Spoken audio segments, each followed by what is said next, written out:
Let's continue now with our coverage of the multi-storey building collapse in George. It's been 9 days since that structure caved in.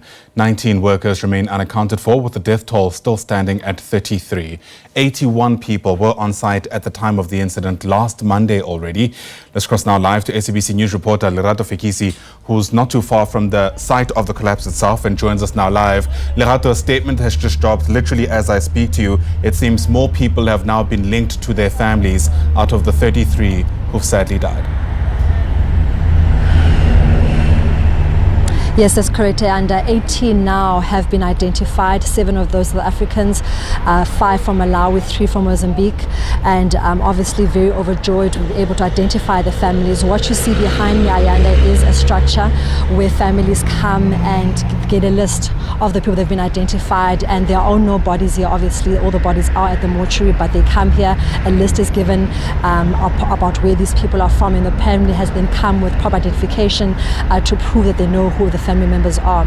Just also wanted to state something important about this case, that obviously the story now is obviously focusing on the families, but it's also going to move further now to see into what investigation is going to be done. Last week, the Minister of Public Works, Mr. Fekisi, did declare that this is a third-party investigation, and also stated that there are people that have already been identified for an investigation: the contractor, subcontractor, developer, the project manager for the specific project, people from the Department of Labour, the municipality, are all part of those that are going to be investigated to try and get to the bottom of this, because we got a picture earlier on from the municipality to see that they are now reaching the ground level of the rubble, and we are expecting that more bodies will be recovered. And then after that, Ayanda, is going to be about the full investigation to try and pin down exactly what happened, where, and who is to blame for this case.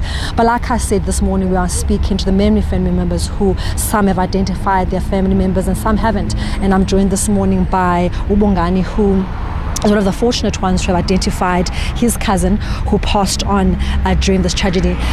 Good morning, Ubongani. First, my condolences to you and your family for this tragedy. I think what really struck me about your story is that your cousin was on Sunday, the last time you spoke to him, you said that he was supposed to actually go work with you at a mall. Yes. And then on Monday, he didn't go work with you at the mall and ended up being at the site. Yes. And that obviously was devastating to you, because you now think to yourself, if you had gone to the mall, you probably wouldn't be here. Yes.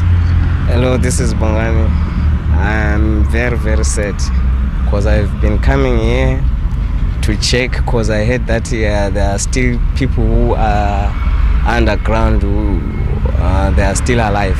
So unfortunately, it's a sad story.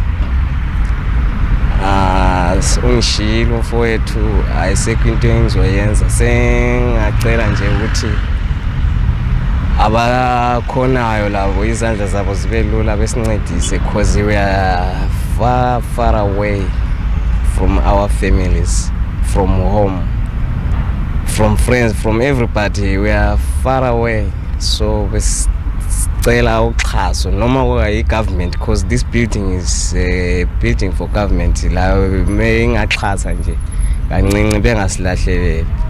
Bongani, earlier on you showed me a picture of your cousin from the mortuary, and I was absolutely devastated to see the state that he was in. How do you feel? Obviously you weren't able to identify the body, your sister went in to identify the body, but for her to show you from someone who saw him, like you're saying, he was fresh, he was speaking, was good on Sunday, yes, and then to see a picture of him in that state, how did that make you feel? It's very, very sad to me. I can't even eat, to work, I can't concentrate anything.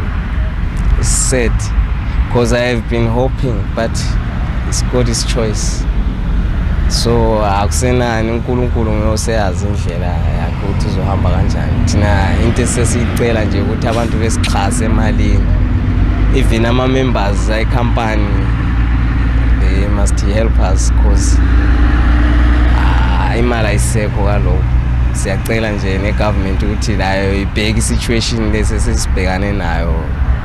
It's too tough.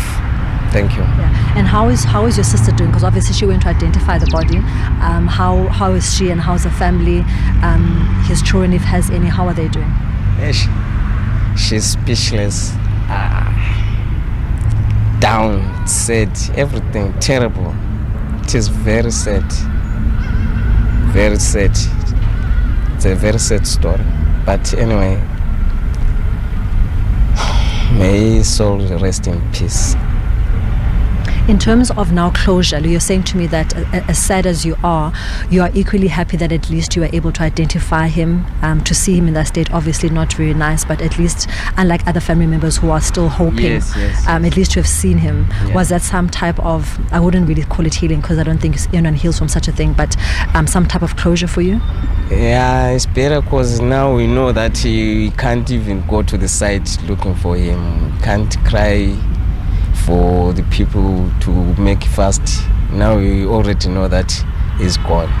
Speaking about crying, have you given yourself time to cry and to mourn and to, because you're staying with him, so it obviously hits it closer to home? Yeah, I'm always crying. I was always crying. Almost 1 week. It took almost 1 week. Even to accept. I accepted after I saw the picture. That's when I started accepting. But it is what it is. There's nothing I can do. Only I can ask from the people who are not heartless to help us, support. It's painful, even if it's painful. Thank you.